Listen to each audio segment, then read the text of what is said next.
Popular es un café que se funda en el año de 1948.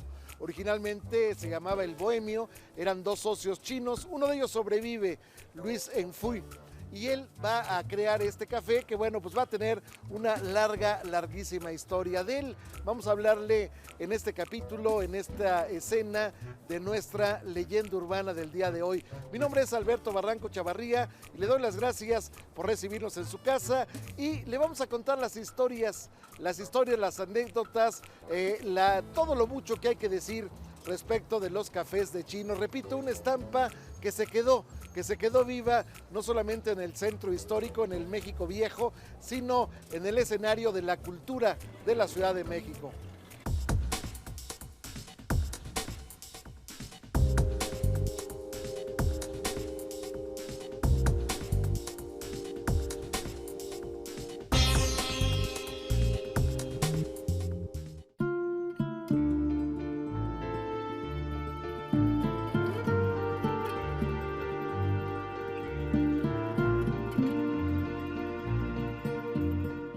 Me encuentro frente a la calle 5 de Mayo, frente al Café El Popular, que fue fundado por Luis Enfuy y Felicitas Mascareñas en 1948. Este lugar se convirtió en uno de los favoritos del centro histórico. Venían turistas nacionales e internacionales, venían jóvenes estudiantes, oficinistas y además fue reconocido en el medio artístico y político. Y es que este café tiene dos premisas muy importantes: tener buen servicio y excelentes ingredientes y calidad. De hecho, los ingredientes vienen de diferentes partes de la Ciudad de México y del país, como de Oaxaca viene el chocolate, el café viene de Chiapas, la cecina viene de Yecapichtla, Morelos, y de hecho también la leche viene del rancho de Jalapango en Texcoco.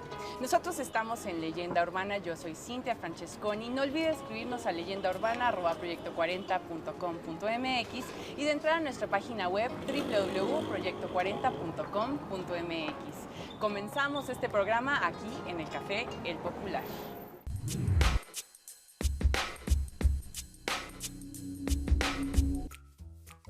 Estampa clásica del México Viejo, escena que se quedó grabada en la cinta de plata, pedazo de novela, pedazo de historia, anécdota, en fin, alguna noticia que se quedó metida en algún periódico. Los cafés de chinos, vivos desde la década de los 30 en la Ciudad de México, sobrevivieron los 40, los 50, los 60, los 70, los 80 del siglo pasado y actualmente algunos de ellos sobreviven todavía a este escenario. Uno de ellos, justamente, quizás el más importante de todos, sea este que está en la esquina de 5 de Mayo y Callejón de 5 de Mayo. Me refiero al Popular.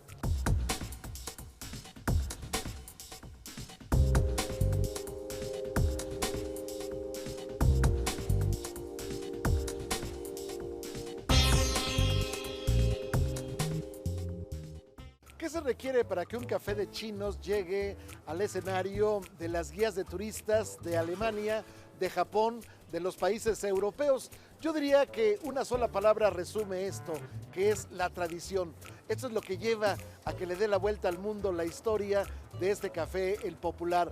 La tradición que nace desde el momento que don Luis Enfuy, el fundador del café, decide que poner este escaparate donde el olor se va a escapar, el olor, el santo olor de la panadería que dijera el poeta zacatecano Ramón López Velarde, se va a escapar y va a ser, yo diría que el principal vocero, va a ser el que va a dar el mejor pregón de lo que se trata este lugar.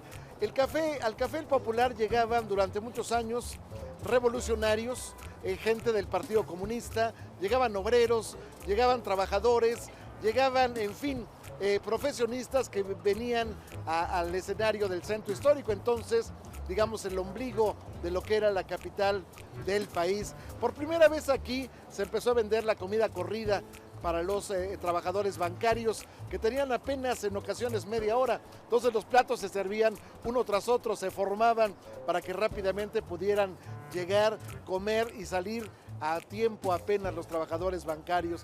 Pero bueno, ¿cuántas historias se pueden contar del Café El Popular? Alguna vez llegó aquí ni más ni menos que el gran trompetista de los Estados Unidos, Louis Armstrong. ¿Se acuerda usted de aquel Satchmo que salió en infinidad de películas? Bueno, Satchmo de pronto sacó su maravillosa trompeta y le empezó a tocar aquí para deleite de los comensales. ¿Cuántos comensales se acordarán en esta larga historia del popular que alguna vez aquí venía el escritor Gabriel García Márquez, el premio Nobel de Literatura? Venía a tomar apuntes. Él trabajó alguna vez como reportero de una revista que se llamaba Sucesos para Todos, que manejaba el señor Alatriste, Gustavo Alatriste. Bueno, Gabriel García Márquez prácticamente hizo su oficina en este lugar, en el Popular. Aquí venía, tomaba sus apuntes, se pasaban largas horas con un solo café.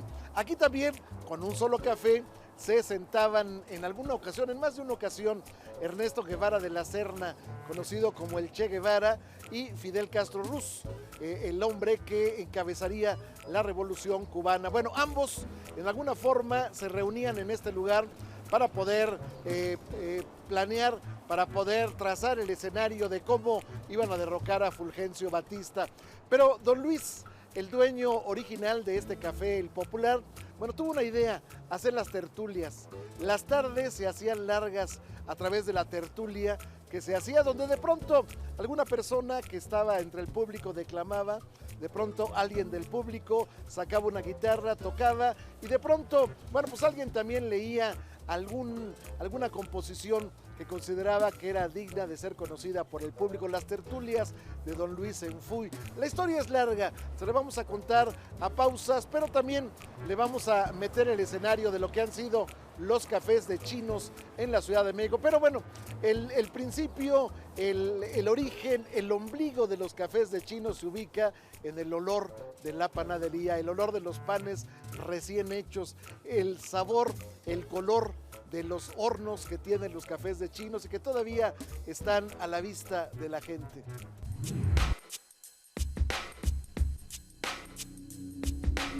Y en este momento estoy con el propietario del café, el Popular Restaurante, José Luis Eng. Muchísimas gracias. Muchas gracias a ustedes. Llevas 30 años aquí administrando todo, procurando que todos los clientes y que el servicio sea excelente. Cuéntame un poquito acerca de estos 30 años. Pues son 30 años de trabajo, 30 años de errores, 30 años de aciertos, los menos, ¿verdad? Estamos en la lucha de hacer esto, de continuar el que mis padres, mi padre, mi madre hayan iniciado esto para poder seguir con la tradición. ¿Y quiénes venían en esa época? Además de los jóvenes estudiantes, porque también venían pues artistas, políticos, oficinistas. Muchos artistas que venían alguna vez, sobre todo los de las carpas de aquí cerca, de Santa María la Ribera, del Teatro Blanquita, el Lírico, el Iris, Polín, Harapos, Alex del Castillo. Últimamente vino el Perro Aguayo. Yo no recuerdo, yo estaba muy pequeño, me platican que llegó a venir García Márquez, llegó a venir Fidel Castro.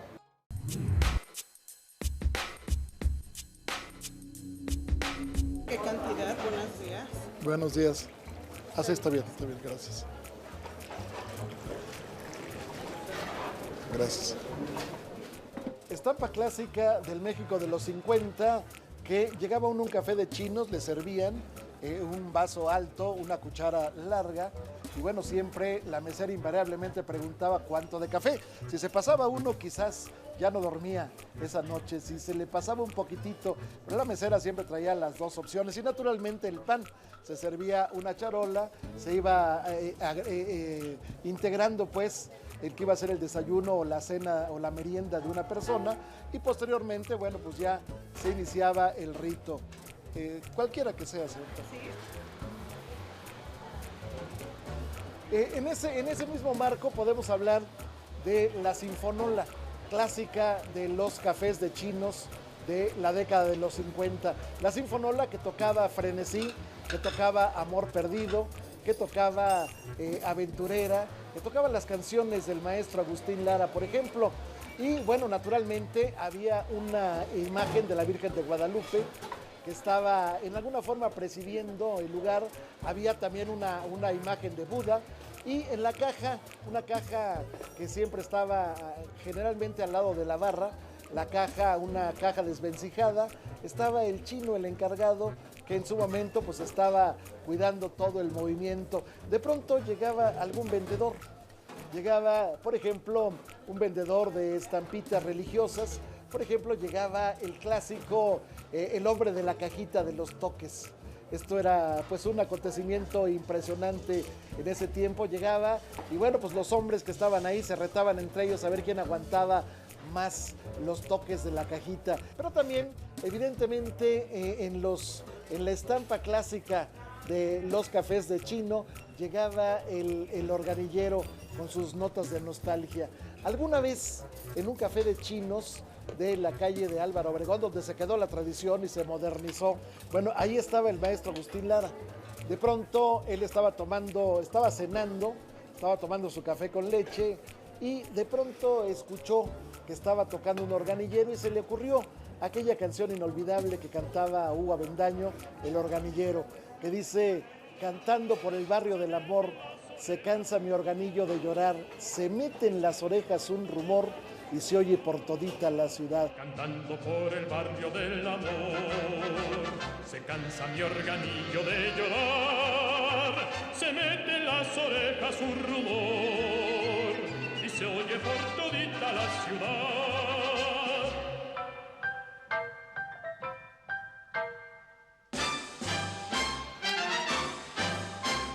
Esta es parte en pinceladas de lo que ha sido y sigue siendo esta tradición de los cafés de chinos. A el popular, venía, por ejemplo, Francisco el Charro Avitia. El Charro Avitia, el hombre recio de la canción, el hombre que llenara una página de la canción ranchera en México, venía, se sentaba en este lugar, quizá en la misma barra cuando venía solo, y entonces pedía su atole de fresa y pedía invariablemente sus frijoles chinos con chorizo. ¿Cuáles son los frijoles chinos? Bueno, son frijoles que hay que refreír en una forma muy intensa para que queden muy finitos. Bueno, pues ese con chorizo era un platillo delicioso para Francisco el Charro Avitia.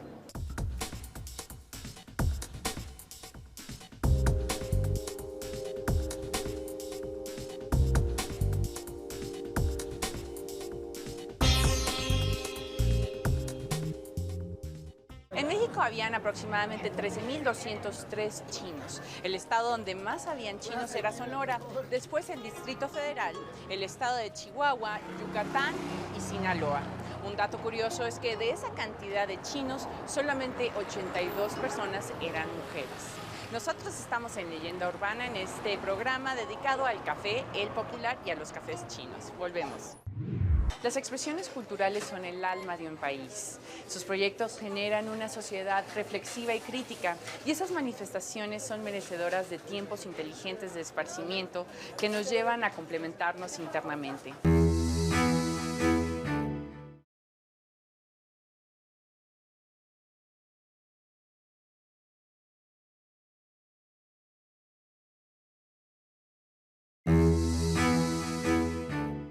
Y nosotros seguimos aquí en uno de los cafés más importantes del centro histórico, el Café El Popular, uno de los cafés chinos que todos conocemos. A mediados de 1846 en Estados Unidos, los chinos empezaban a enterarse de las grandes oportunidades que existían aquí en México. Muchos de esos chinos eran cocineros y ya habían aprendido las recetas típicas de ese país, como los panqués, los hot cakes, los huevos con jamón y el café negro aguado. Estos chinos empezaron a bajar aquí en México y se empezaron a formar los cafés chinos. En 1920 y en 1960 se empezaron a mezclar y a fusionar estos sabores. Y estos cafés chinos empezaron a servir chilaquiles, enchiladas, los frijoles chinos, además del café que es famoso en todos los cafés chinos.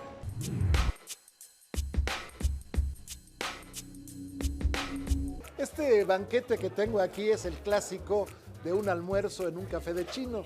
Imagínese usted una milanesa perfectamente bien hecha, grande, mis frijolitos con sus totopos naturalmente, mi pan de dulce y mi café con leche. Bueno, ¿qué más se le puede pedir a la vida?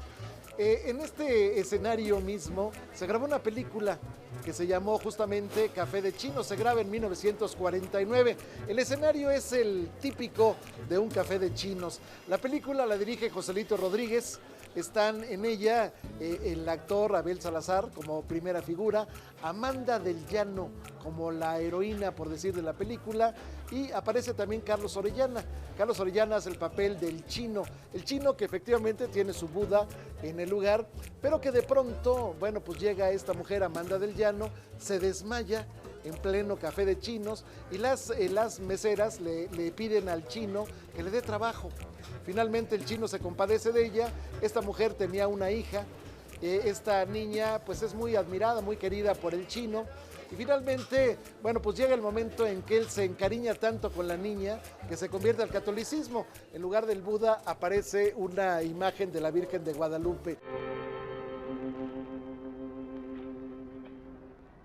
Trabaja, tátale, polla.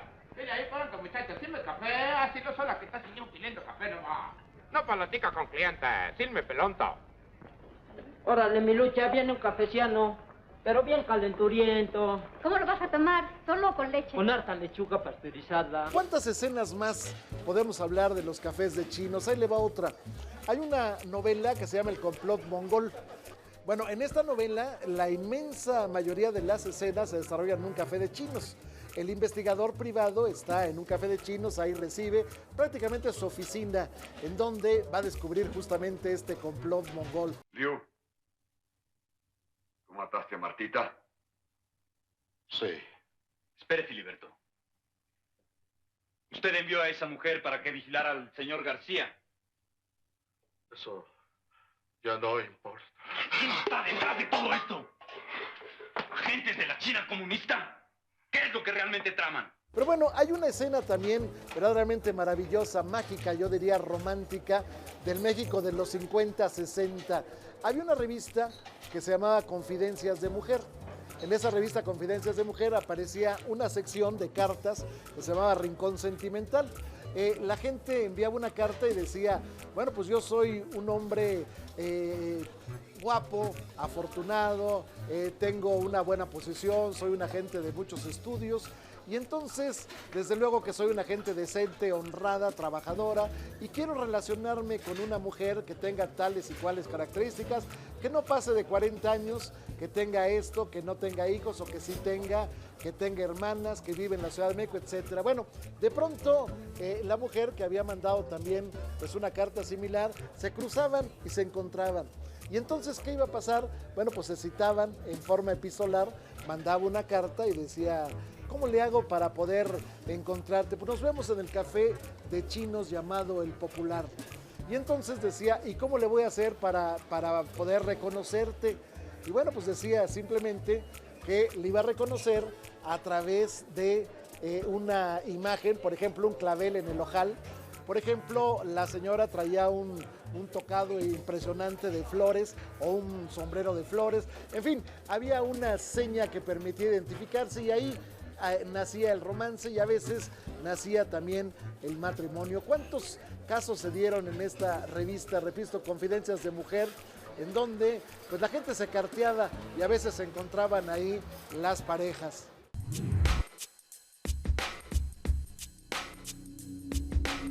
Vamos a preparar la base para hacer el biscuit, que es uno de los panes tradicionales que trabajamos en Café El Popular.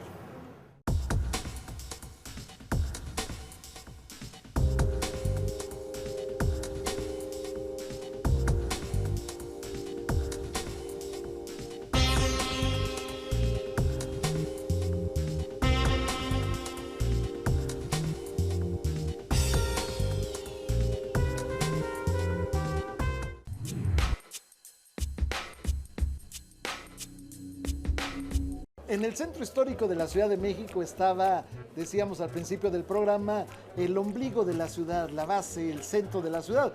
Aquí estaba la vida universitaria. Usted recordará, bueno, pues en la plaza de Santo Domingo estaba donde hoy conocemos como la Casa Chata. Bueno, la Casa Chata se había convertido, el edificio de la Inquisición, en la Escuela de Medicina. En el Palacio de Minería estaba la Escuela de Ingeniería, Estaba también en la calle de San Ildefonso y Argentina la Escuela de Jurisprudencia. Y bueno, pues ahí en la Escuela de Jurisprudencia estudiaron muchos de los expresidentes de México, pero todos ellos se concentraban, todos los estudiantes que estaban a la vera, por ejemplo, en la Escuela Nacional Preparatoria de la calle de Justo Sierra, todos los estudiantes se concentraban de vez en cuando en un café que se llama El Oriental, que se llamaba El Oriental, que estaba en la calle de Belisario Domínguez, justamente donde hoy se ubica una hostería pero de verdad, de una gran tradición, la Hostería de Santo Domingo, donde todo el año hay chiles en nogada. Bueno, en este lugar, en la Oriental, llegaban los estudiantes y a veces, bueno, pues el chino Chong se compadecía de ellos y les daba un pan, ahí me pagas luego, apúnteme 2 cafés, chinito, y ahí mañana le pago, y después nos vemos, y deme un atolito, no sea malo, miren, no he comido, en fin. Total que un día llega ya presidente de la República, Miguel Alemán Valdés. Él va a una cita en la Escuela de Jurisprudencia, donde había sido su alma mater, y entonces decide hacer una escala en el Café El Oriental. Y llega al lugar y le dice al chino, la gente se impresiona, la comitiva del presidente de la República se impresiona, dice, bueno, ¿qué hace el presidente? Ya se equivocó, ¿por qué está caminando para allá? Bueno, la sorpresa es que llega y se enfrenta con el chino Chong, saca unos billetes y le dice, aquí tienes lo que te acabé de ver cuando era yo estudiante. En fin, los cafés de chino se fueron diseminando, lamentablemente muchos de ellos ya no sobrevivieron al paso del tiempo, pero el recuerdo ahí está, las historias, las anécdotas, la vida de los cafés de chinos, ahí está en estampa que se quedó grabada en el México viejo.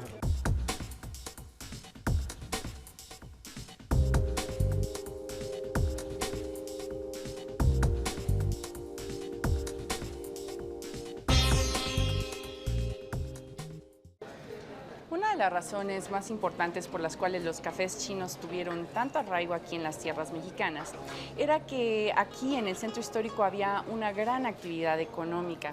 Se reunían las masas populares para poder degustar de las artes culinarias de los chinos, como los jóvenes estudiantes, los trabajadores, los oficinistas. Además de degustar sus grandes platillos, disfrutaban de una merienda con precios bastante módicos. Por eso, estos cafés chinos tuvieron gran expansión en la ciudad.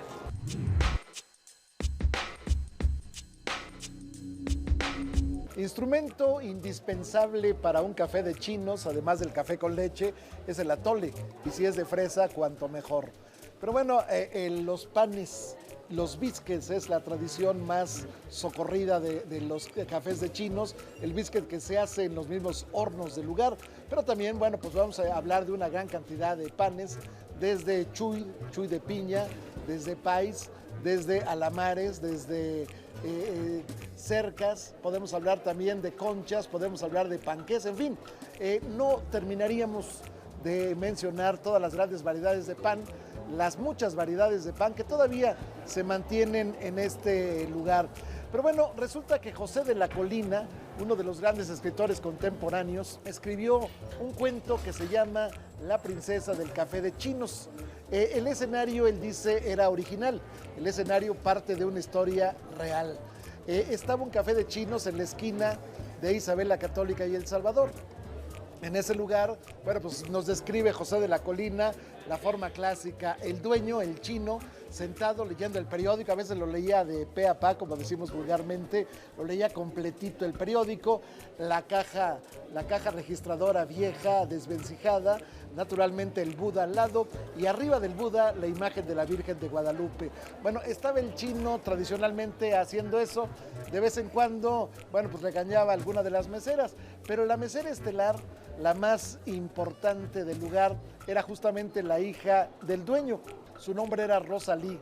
Dice José de la Colina que era una mujer verdaderamente impresionante, de una belleza verdaderamente sorprendente.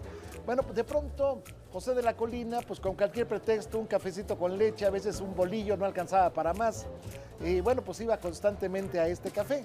De pronto un día resulta que ya no le encontró. Y bueno, pues dejó de ir durante mucho tiempo, pasaron los meses, quizás los años, y de pronto algún amigo de José de la Colina le dijo que ya la había encontrado a Rosalí. que estaba en un lugar en la calle de Meade, muy cerca de las Vizcaínas, muy cerca del Palacio de las Vizcaínas. Bueno, pues resulta que había en ese lugar una serie de lupanares o casas de citas, o como le quiere usted llamar, casas prohibidas. Bueno, pues ahí estaba esta muchacha, Rosalí, y estaba bailando, estaba lo que se conoce vulgarmente como fichando. Es decir, le daban una ficha a cambio de que convenciera al cliente de tomarse una copa. Aparentemente la copa era de coñac finísimo, aparentemente era de whisky, pero en realidad, bueno, pues era agua pintada simplemente lo que se tomaba esta muchacha. José de la Colina la vio, se impactó y nunca, de acuerdo con el cuento, nunca se atrevió a acercarse a ella. Prefirió mantener como quimera, mantener pues como un sueño lejano aquella situación con la princesa del café de Chinos. Son aproximadamente 100 años que hemos podido degustar de los cafés de Chinos, de sus artes culinarias, de su delicioso pan y además de sus módicos precios. Se acaba aquí este programa dedicado al café El Popular y al café de Chinos. Yo soy Cintia Francesconi, no olvide escribirnos a leyendaurbana@proyecto40.com.mx. Nos vemos la próxima. Aunque la tradición de los cafés de Chinos se inicia en la década de los 30, bueno, siendo este uno de los pioneros, en 1948 El Popular. Bueno, básicamente los chinos empezaron a llegar a México desde inicios del siglo XX. Estamos hablando de sobrevivientes, algunos de ellos, de la construcción del ferrocarril de San Francisco. Muchos llegaron a Torreón, muchos llegaron a Mexicali y posteriormente se fueron trasladando aquí. Un episodio trágico en la vida de la comunidad china en México. Emilio Madero, hermano del que fuera presidente de la República, Francisco I. Madero, ordenó una matanza de chinos allá en Torreón. Esta matanza, bueno, se llevó a 300 de ellos y, bueno, pues en este capítulo no arredró, sin embargo, el hecho de que los chinos llegaran a la Ciudad de México, empezaran a trabajar en una forma bastante, esforzada. Muchos de ellos se forjaron a fuerza de sufrimiento, de trabajo duro y finalmente fueron forjando estos lugares. La gente decía en aquel entonces cafés de chales. No decía cafés de chinos, decía cafés de chales. Esa era la tradición. Pero bueno, no era despectivo, era simplemente la forma popular de identificar un lugar que, repito, ahí está, como una de las grandes estampas de la Ciudad de México y de muchas otras ciudades del interior de la República. Gracias por haber estado con nosotros, por habernos permitido entrar a la sala de su casa con esta leyenda urbana. El próximo sábado a las 10 de la noche, naturalmente aquí en Proyecto 40, lo esperamos con un episodio más de esta interminable leyenda urbana. El domingo a las 3 de la tarde tenemos también lo mejor de leyenda urbana. Muchas gracias.